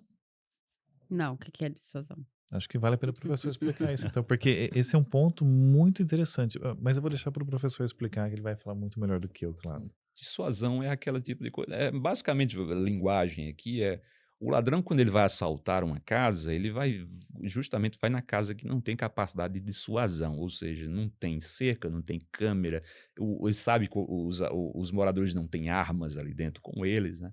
Então, para ele se sente estimulado, o custo para ele faz o cálculo que o custo para ele será abaixo do risco Exato. que ele vai enfrentar. Então, quando o custo é muito alto, ele vai pensar muito bem antes. Ele vai procurar outra casa. Vai procurar outra casa, isso. Então, a dissuasão é isso. Hoje o Brasil tem Zero. capacidade de dissuasão. E hoje a gente tem as maiores reservas de água potável do mundo, que pode ser no futuro um grande... Essa foi uma crítica, inclusive, à questão da guerra da Ucrânia no início, de que ela foi, de certa forma, ingênua, que, salvo engano, acho que anos 80, anos 90, a Ucrânia ainda tinha armamento nuclear, remanescente da União Soviética, e ela assinou tratados, acho que com a própria Rússia, e passou o acervo nuclear dela. Então ela se tornou vulnerável, acreditando na boa-fé. É que assim, o mundo não é para amadores, não é um quintal bonitinho onde todo mundo acredita Fato é que potências poderosas frequentemente dizem isso aqui é meu e quem é que vai pegar? Quem é que vai tirar de mim? Então, a dissuasão é você dar uma garantia pro cara que se ele te atacar, ele pode até tomar o seu território, mas o dano que ele vai sofrer é tão grande que... Isso. Então, e ter um armamento nuclear, no meu ponto de vista, como política de Estado brasileiro, não política de governo, mas política de Estado brasileiro, seria interessante, porque não é atacar, é uma garantia do que se alguém botar o pé aqui, opa, então isso... Eu acho que é interessante, né? Só para fazer um parênteses, tá? Porque essa questão, essa semana em específico, eu tenho ouvido muito sobre essa questão, política de Estado e política de governo. E para nós, acho que é claro o que que é política de Estado e o que é política de governo, e eu não sei se a grande maioria das pessoas conseguem entender o que é política de Estado e o que é política de governo. Perfeito.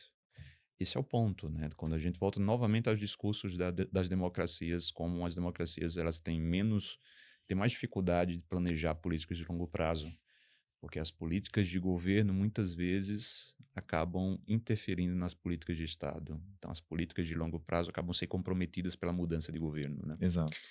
Então, esse é um problema. E o Brasil hoje, infelizmente, a cada 4 anos a gente pode esperar mudanças, giros de 360 que compromete políticas duradouras de médio e longo prazo. Mas é muito difícil o Brasil se posicionar hoje, né? Nesse cenário, o Brasil tem que ter bastante pragmatismo nesse cenário. Essa questão do protetorado é complicada porque esse protetorado seria abrir mão de sua soberania, né? E a soberania, por outro lado, é muito difícil você se manter um país soberano em um mundo cada vez mais guiado pela política do poder, pelo realismo, se esse país não tem uma força, não consegue projetar internacionalmente ou ter uma força militar, né? A força militar ela faz parte desse processo de se projetar internacionalmente, especialmente em momentos como esse que a gente está vivendo. Qual a relevância do Brasil no mundo hoje, pensando de forma pragmática e concreta? Eu diria, Ivan, que o Brasil ele é uma voz importante no mundo, né? Uma voz importante no sentido de que o Brasil, historicamente, eu não estou falando desse governo nem do governo anterior, estou falando de décadas, de até séculos. Nós temos aí um Itamaraty, uma política externa que é uma das mais elogiadas do mundo, a nossa política A externa. nossa diplomacia foi historicamente muito boa, né? Muito boa. Hoje o Brasil esteve na criação da ONU, o Brasil esteve presente em momentos muito importantes da ONU. Estado de Israel. Na criação do Estado de Israel em 1940, na Assembleia da ONU, né, que definiu a criação de 2 estados em 47. O Brasil, Oswaldo Aranha, inclusive, presidiu. Exatamente, essa é uma informação bem interessante. Presidiu a sessão, né, que delimitou a partilha do Estado, do território em 2 estados. E o Brasil ele tem É a fazenda do mundo, como chama, né? Um Sim, grande celeiro produtor do e como mundo, celeiro do produtor de mundo. alimentos. E o Brasil tem a Amazônia, grande parte da Amazônia está no território brasileiro. Isso nos dá voz para ser um importante ator no sentido da luta contra o aquecimento global, contra as mudanças climáticas, entre outros fatores, né? Eu acho que esse é o papel do Brasil. É o papel de se projetar como um ator que contribua para elementos centrais do mundo hoje, que são essa questão, principalmente as questões ambientais, de transição energética, de combate às mudanças climáticas, e principalmente uma voz que propaga o multilateralismo como um elemento importante para conter essa onda de instabilidade, ou seja, ter uma plataforma em que os atores possam conversar.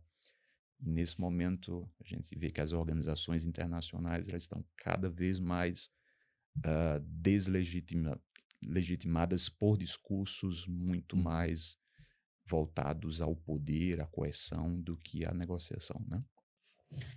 Uma coisa que eu estava aqui pensando, né? Se nós falamos de China, Estados Unidos, eles são potências que estão aí já, né, milhares de anos, né? Nós somos jovens, né? Um bebê, Uhum. né? Ainda assim. Então, ser relevante para o país, para o mundo, com a idade que nós temos, né, o quanto nós ainda precisamos caminhar, talvez, né? Até sabe aquela questão de que pode ser que às vezes tenha a ingenuidade de uma criança num mundo que já está acontecendo, que as coisas já estão rolando há muitos anos, né? Já são adultos, experientes, e nós ainda somos uma criança. Faz sentido, professor? Faz sentido, Josi. Eu diria que faz sentido até pela nossa... Acredito que a nossa história explica isso, né? Um país que... Quando foi a última guerra que o Brasil travou? Fora A guerra do que ele travou Paraguai. mesmo o Paraguai. Então, veja, é um país que não tem, não estamos localizados geograficamente num ambiente que não é hostil do ponto de vista de ameaça territorial, ameaça à nossa em termos de integridade territorial, entre outras coisas. Então, isso, ao meu ver, isso é um dos elementos que faz com que o país nunca tivesse um projeto nacional muito bem definido, que envolvesse os aspectos da segurança, que houvesse os aspectos de quem o Brasil deve ser no mundo. E isso compromete o investimento na nossa capacidade de defesa, entre outros fatores. Eu acredito que a falta desse projeto nacional faz com que o Brasil não se preparasse e hoje chegasse nesse momento da história tão importante. As guerras sempre foram distantes, né? As guerras mundiais sempre foram na Europa, em outros lugares, mas agora com a evolução tecnológica, tudo ficou muito próximo, né? Então, as bombas chegam em todos os Sim. lugares, os navios, os caças chegam em todos os lugares. Então, isso, a guerra para chegar hoje, uma guerra mundial, nos colocaria numa posição muito delicada. Então, esse é o ponto, sabe? Eu acho que o Brasil, ele, historicamente, ele nunca se preparou para um tempo como esse que a gente está vivendo, para se projetar como um ator que pode garantir a sua soberania. Uhum. Infelizmente. Eu acho que a ausência de conflitos, algo de movimentos que estabelecesse essa unidade nacional e esses movimentos de projeto nacional, e também falar que muitas das nossas elites, né? Como eu falo elite, não é no sentido, né? Nesse sentido que o pessoal... Da narrativa. Da ali, narrativa, não. Elite no sentido das pessoas que têm poder decisório no Brasil, né? A gente não vê essa preocupação com o desenvolvimento nacional, né? O vínculo entre o Estado e as suas elites econômicas, não. E foi algo, por exemplo, que eu vi na Rússia. Um dos processos que o Putin fez lá foi expurgar, né, nas palavras dele, os oligarcas que só queriam lucrar e que não pensavam, não estavam nem aí para o projeto nacional russo. Então, ele criou vários mecanismos que esses oligarcas saíram da Rússia, deixaram a liderança de indústrias estratégicas, porque ele disse, né, em outras palavras, isso foi parte da minha pesquisa de doutorado, mas essa preocupação de que a economia russa estivesse trabalhando para o Estado russo, não para pessoas, setores, mas para o Estado, os interesses do Estado. Uhum. eu acho que a gente também não tem essa preocupação aqui no Brasil, né? Eu queria descer um pouquinho no mapa. Pode descer, que depois a minha pergunta, pode descer. Eu queria conversar um pouquinho sobre os nossos queridos e estimados hermanos, que é um país que, se você olhar o ego, ele tem importância global. É uma potência, só não foi reconhecido ainda. Que eles têm a Argentina tem uma autoestima incrível, né? Mas, brincadeiras à parte, a Argentina tem experimentado muita instabilidade também, né? Viveu um processo de transição de governo e de política econômica muito forte, e que agora o projeto está sendo questionado, um momento muito tenso com relação às eleições. Penso que o projeto proposto pelo Milei, ele precisaria de tempo para amadurecer, e o mundo, o mercado, me parece que apostava que ele teria esse tempo com a contenção da inflação, mas talvez a dose da intensidade da política dele tenha sido alta demais e ele esteja perdendo um pouco de apoio popular. E agora, talvez, não sei se ele terá o tempo que ele precisa para amadurecer a proposta dele. Mas como que o professor vê Isso processo Argentina nos últimos isso anos? prejudica o nosso vinho. Isso prejudica o nosso vinho. E Ficou mais caro. É, você é. vê, né? Exato. E como que isso se conecta com o Brasil hoje? O Milei, ele vai ascender ao poder na Argentina como um governo completamente alinhado com o trumpismo, né, nos Estados Unidos. Então, é um dos movimentos que eu vejo daquilo que alguns chamam de extrema-direita, que às vezes eu fico um pouco relutante a chamar de extrema-direita. Eu não gosto da palavra extremo no meio, Isso. porque sempre criam uma coisa porque tudo que é extremo é ruim, né? Extremismo e tal. Isso. Então eu também tenho receio com o termo. O Ariano Suassuna costumava dizer que um dia ele Puta, estava... saudade desse cara. Como é bom ver vídeo do Ariano às vezes, só para dar uma recuperada na sanidade, né? Putz. O Ariano Suassuna costumava dizer que um dia ele foi ler um jornal, né? Aí tava lá o nome de Chimbinha, que era o guitarrista do Calypso. Isso. E ele disse que o cara no jornal dizia assim, o genial guitarrista Chimbinha. Aí ele disse assim, poxa, se o Chimbinha é genial, qual é o adjetivo que nós vamos utilizar pro Beethoven? Sabe? Sim, sim. Então, as palavras têm essa. Se você usa uma extrema-direita para um Milei, o que é que a gente vai chamar de um Hitler? Uhum. Sabe? Exato. Então, às vezes eu acho que as terminologias não são muito assertivas e não contribuem para... Assim como chamar o Lula de extrema esquerda também não é o correto. Não é o correto. Não é o Bolsonaro de extrema direita, eu não seria tão espectro. Isso. É algo que é algo questionável, debatível, né? Mas eu vejo isso, a gente tem que ter muito De novo, a palavra cuidado. moderação. Moderação quanto a A isso. abertura do nosso programa de hoje. Isso, moderação. Então, ele vem como, entre aspas, essa extrema-direita, e é um dos problemas de um governo. Tivemos esse problema com o Bolsonaro, que eu acho que essa nova direita, ela não aprendeu com alguns movimentos da esquerda de que mudanças, se você quiser fazer mudanças sustentáveis, essas mudanças têm que ser muito paulatinas, especialmente em democracias. Porque mudanças muito abruptas, isso conduz principalmente os eleitores mais moderados a uma reprovação dessas mudanças, algo que afete de forma muito abrupta a sua vida, muitas vezes negativamente, mais negativamente que positivamente. Então, acredito que até o próprio Trump, nesse momento, a popularidade dele tem caído muito nos Estados Unidos. Porque essas mudanças abruptas traz aquela percepção de que de incerteza, de instabilidade, que muitas vezes amedronta. Né, a democracia não gosta de movimentos bruscos. Não gosta, isso, exatamente. E eu acredito que esses movimentos mais à direita não aprenderam ainda isso. Tanto é que o Trump não vai ser reeleito no primeiro mandato dele, o Bolsonaro não foi reeleito aqui no Brasil, e o Milei agora está sofrendo, já perdeu teve uma grande derrota ao perder, né, Sim. a província ali do Buenos Aires, as eleições, e está em risco a sua reeleição também. Então, acredito que tem a ver com isso, né? Essa forma radical de fazer, muitas vezes sem deixar maturar essas transformações, passar pelo crivo popular para depois elas serem maturadas. Uhum. Professor, e assim, ó, olhando, nós fizemos aí toda uma questão de análise, inclusive, né? Eu acho que bem profunda. Mas olhando para a questão empreendedor no Brasil, né?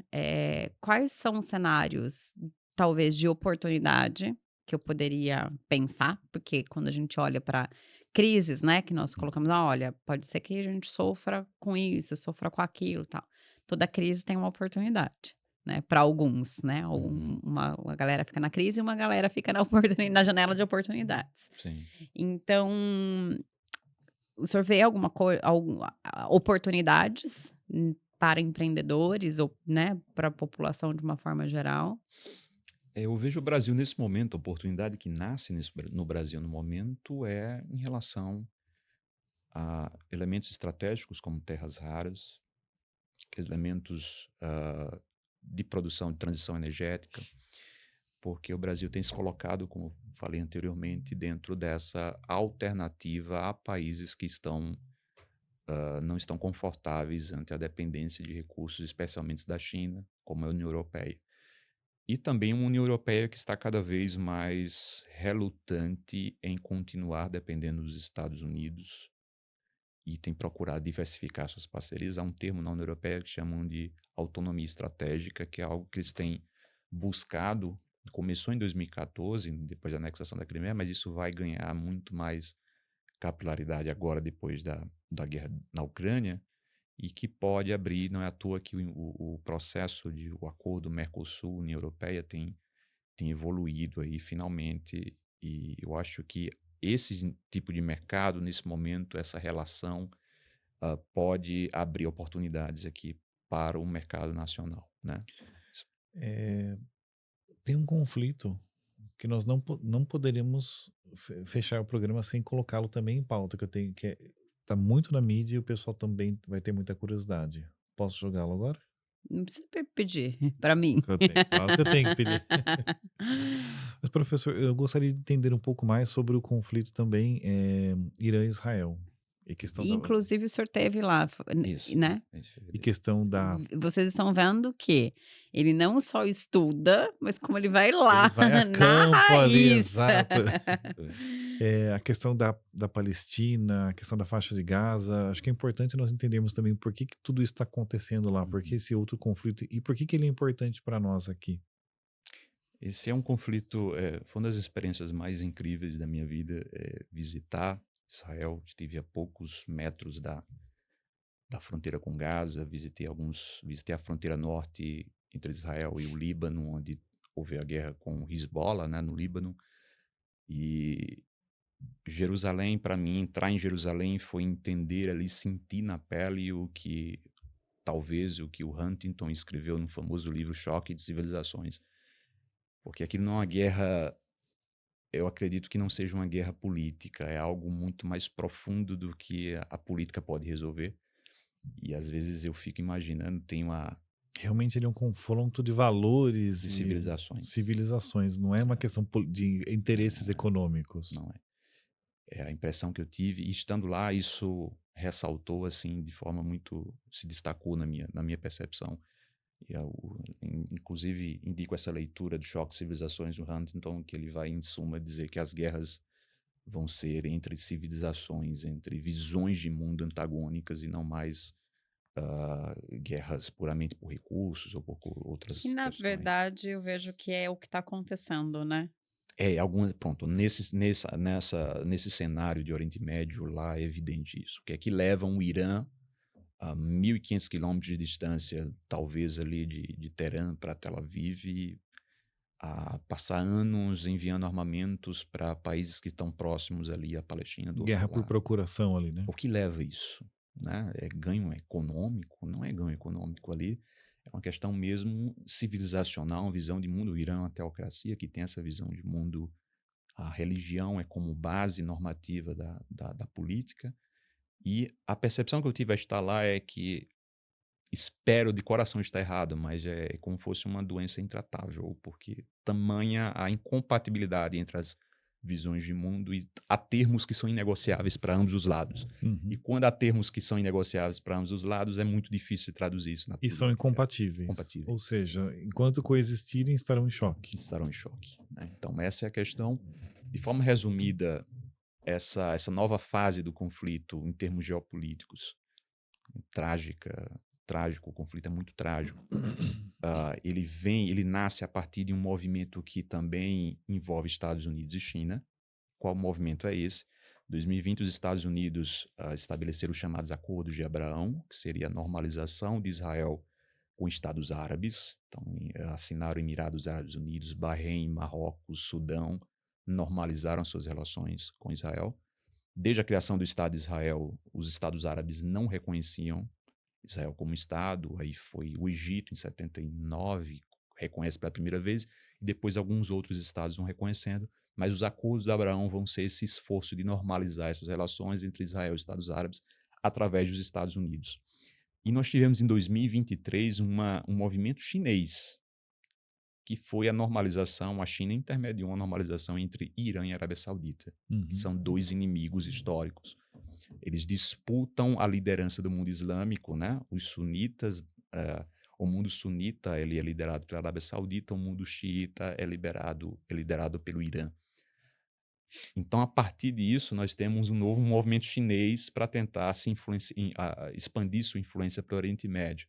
O que é que os Estados Unidos faz ainda com Biden? Tentam expandir esses acordos de Abraão para que a Arábia Saudita agora normalizasse com Israel. Uhum. Para o Irã, isso seria uma tremenda perda estratégica, porque estamos falando dos 3 maiores rivais do Irã que poderiam assumir no futuro até mesmo algum tipo de aliança militar: Arábia Saudita, Israel e Estados Unidos. Então, alguns analistas, eu sou daqueles que, até por próprios discursos de diplomatas sauditas, de pessoas ligadas ao Hamas, que o 7/10, que é o atentado, né, do Hamas em Israel, que vai ser o atentado mais trágico da história de Israel. Em um único dia morreram mais de 1.200 judeus. Isso para eles foi o dia mais sangrento da história, né? Então vai ser muito traumático para eles. Teria algum tipo de esforço, representaria algum tipo de esforço, seja do Hamas ou seja do Irã através do Hamas, de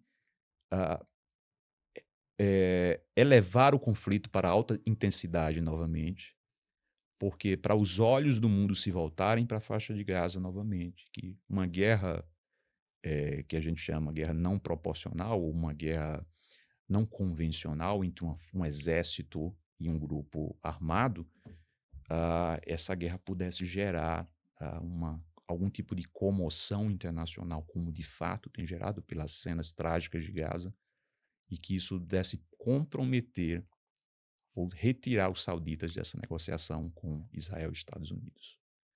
Talvez essa tenha sido a raiz. Eu acredito que possa ter sido essa a raiz, porque de fato você traz a questão palestina de novo para o centro da discussão dentro do Oriente Médio, que estava os acordos de Abraão, tá tudo bem, a questão palestina fora da agenda, e agora nós temos o retorno da questão palestina. Então, como existem questões indiretas, interesses indiretos, né? Talvez a eclosão desse conflito tenha sido um estímulo por parte do Irã pensando em boicotar a aliança ou a aceitação ou a normalização entre a Arábia Isso. Saudita e Israel. Então, o problema era aqui, só que eu ataco aqui que é para fazer... Eu jogo gasolina no negócio ali. Você coloca o mundo árabe contra os líderes que estejam se aproximando de Israel. Então você tenta criar esses obstáculos. E Israel, a partir do Netanyahu no poder, ele tem problemas domésticos, e antes do conflito ele estava quase caindo no governo, com protestos em Israel, e ele utiliza-se dessa guerra para dois elementos. Um primeiro, se manter no poder e tentar postergar ou retirar ou fugir desse processo onde ele deveria ser responsabilizado pelos possíveis crimes que ele correspondeu no governo, e também um processo de reconfigurar a forma de Israel responder às ameaças. Eu vejo uma reconfiguração aqui. Eu acredito que Israel tenha Calma, gente. A gente falando em guerra, E aí o negócio... começa um alarme tocando aqui, mas eu acredito que um novo movimento de Israel no cenário internacional que eu vejo é um movimento anterior à guerra, seria o movimento de aparar grama. Então você tem ali inimigos que lhe atacam, Israel vai lá, revida de forma controlada, abala suas estruturas tal, e ameniza o caso, mas eles voltam a crescer novamente e assim vai nesse processo de aparar grama. E eu acredito que o movimento de Israel agora é de arrancar o gramado mesmo, é de arrancar pela raiz. Chega de cortar a grama. Chega de cortar a grama. Ele está pagando um preço muito alto, porque isso vai gerar uma repercussão internacional, mas você veja, Israel ele começa a bombardear de forma muito contundente o Hezbollah ao norte de Israel, que fica no Líbano, ataca o Hamas também com muita intensidade, ataca os Houthis no Iêmen, todos esses são grupos que são aliados do Irã e que de certa forma estavam também participando desse conflito em resposta ao que está acontecendo em Gaza. E mais do que isso, nós temos o Assad, que é ali na Síria, que era um aliado do Irã. A Síria era um corredor logístico para levar armas do Irã para o Hezbollah no Líbano. Nós temos a queda do Bashar al-Assad. Vejam, então nós temos é como fosse o Irã fosse a cabeça do povo e esses grupos fossem os tentáculos. Sim. E você vê o esforço de Israel de estar cortando cada um desses tentáculos e tentou atingir a cabeça do povo, que foi a Guerra dos 12 Dias, quando Israel ataca o Irã, alegando que o Irã estava próximo de desenvolver sua arma nuclear. Os Estados Unidos interferem também no final do conflito. Que foi agora, recentemente, né? Isso. Então, e agora uma nova operação na faixa de Gaza, uma nova invasão à faixa de Gaza, com o intuito claro de desmantelar qualquer capacidade do Hamas de continuar ali existindo. Então, os impactos humanitários são gigantes, os impactos para a reputação de Israel também são gigantes nesse momento. É impressionante como ele é rotulado realmente de vilão nessa questão, né? Isso. E ali é impossível você olhar para ali e rotular. São raízes muito mais profundas, né? Muito mais profundas. Há questões civilizacionais muito profundas. É um território que é alegadamente, por ambos os atores, um território sagrado. E você tem atores também que não contribuem. Eu acho que nem o Netanyahu e nem a teocracia iraniana hoje contribuem para qualquer tipo de acordo de paz. E por que existe a faixa de Gaza? Por que simplesmente Israel não anexa aquilo e pavimenta, fala, vamos estruturar? Por que existe aquela... Porque ela é uma fonte de ataque também para ele, crise humanitária. O que é aquela faixa ali que não é de ninguém e o mundo inteiro fica reclamando do que está acontecendo ali? Pois é, em 2007, até 2007, 2008... 2007, se eu não me engano, Israel ocupava a faixa de Gaza. Mas aí, como parte das negociações, de algumas negociações de paz, Israel ele se retira da faixa de Gaza. Também era custoso, porque tinha muitos atentados contra soldados dentro da faixa de Gaza. Então, Israel sai da faixa de Gaza, entrega o controle aos palestinos que ali habitavam e, enfim... O que acontece, que vai a partir de 2007 vai acontecer, é que o Hamas chega ao poder lá. Quem governava era a autoridade palestina, que é bem mais moderado do que o Hamas. Mas eles pedem a eleição na faixa de Gaza, o Hamas chega ao poder e começam a ter atentados. Não havia cerca, não havia muros, os territórios eram próximos uns dos outros, né? E isso passa a ter uma série de atentados bomba dentro do território israelense. E para isso eles começam a cercar a faixa de Gaza para evitar que isso... Então tem os checkpoints, as pessoas que moram na faixa de Gaza, mas que trabalham em Israel, por exemplo, todo dia tem que passar por esses checkpoints, ser revistados, meia hora de fila, 1 hora de fila. Isso de fato é humilhante para os palestinos, mas foi a única forma que Israel viu de tentar diminuir esses atentados vindos da faixa de Gaza. E mais do que isso, quando o Hamas chega ao poder, que começa a receber armas de fora, Israel realiza um embargo, cerca completamente a faixa de Gaza também pelo mar. para tentar evitar que esses armamentos continuem entrando. Sim. Então, é uma lógica disso. Mas é insanável mesmo ali. Parece uma doença intratável, é bem E complicado. nós sofremos impacto. Sofremos impacto, né? Hoje a gente vê, principalmente o impacto que eu mais percebo aqui é essa absorção da sociedade brasileira desse ódio que o conflito gera. Então a gente vê a apropriação dos movimentos políticos domésticos desse conflito para fins eleitorais e identitários, né? Sim. Ou pró-Palestina ou pró-Israel. Claro que as comunidades aqui, tanto a judaica, uma comunidade grande judaica, comunidade árabe muito grande aqui, essas comunidades procuram convencer a opinião pública nacional de que o seu lado é um lado mais correto da história, digamos assim. Mas isso tem transbordado o debate das comunidades e tem sido capturado pela polarização política doméstica, não só aqui, mas em boa parte do mundo. E eu acho que, eu costumo usar um termo que eu acho que é importante, a gente não deve importar o conflito. A gente deve se importar com ele, mas não importar o conflito. Gostei dessa. Uma ótima tese. Porque quando a gente importa o conflito, a gente cria um cenário que muitas vezes aqui no Brasil, eu já vi protestos porque um judeu e um árabe iriam discutir numa universidade pública sobre a questão e houve um boicote. Eles simplesmente expulsaram. O judeu não era bem-vindo ali por ser sionista, entre outras coisas na visão. E se numa universidade brasileira esses dois povos não conseguem debater, onde mais esse debate acontecerá? Se a gente está aqui a milhares de quilômetros de distância, numa universidade com ambiente de debate, se isso não for possível, onde mais será? Sim. Né? Agora, girando de novo, gira a nossa esfera. Vamos caminhando já, tá? Vamos, porque mas já estamos, eu não posso perder só senão esse daqui a último pouco o gancho, professor tá? cai de foco. Nós já estamos fechando. Mas acho que nós mencionamos uma única vez aqui, e olha que é um país relevante globalmente, maior população do mundo atualmente, economicamente importante, tecnologia, mas a Índia não é um país que... Ela tem o seu conflito ali com o Paquistão, queria que o professor falasse um pouquinho, mas não é um país que nós estivéssemos discutindo aqui de projeção de poder, influência, pelo menos que, exceto as piadas que a gente vê do pessoal da área de TI, que diz que não importa o que você faça, sempre tem um indiano que faz melhor e mais barato. Mas tirando essas piadinhas, a Índia é um país mais pacífico, parece, não é tão preocupado com projeção, com poder, embora ela seja economicamente forte. Ou estou errado? Eu acredito que... Não, você não está errado, Ivan. Você sempre traz colocações corretíssimas aqui pra gente. Agradeço pela... Ganhei um dia já hoje. Mas eu diria que... Eu acho que a percepção nossa daqui é essa.